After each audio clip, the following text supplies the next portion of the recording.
هر جای مشهد مرام دلم میگه کجای یارت، میگه که یادت یکی یک روز بوده کنارت.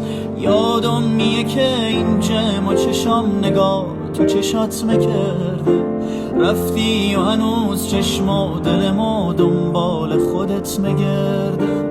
شهرم دگه سوت و کور قلبمو هلاک بی تو، حتی کمپته که دلمو طولکه انگار تو خاک بی تو. راسته وکیل آباد، مغازه های سجاد، هر جای مشهد که رفتم دلم به یاد تو افتاد. از سمت قاسم آباد تا دل احمد آباد، هر جای مشهد که رفتم دلم به یاد تو افتاد.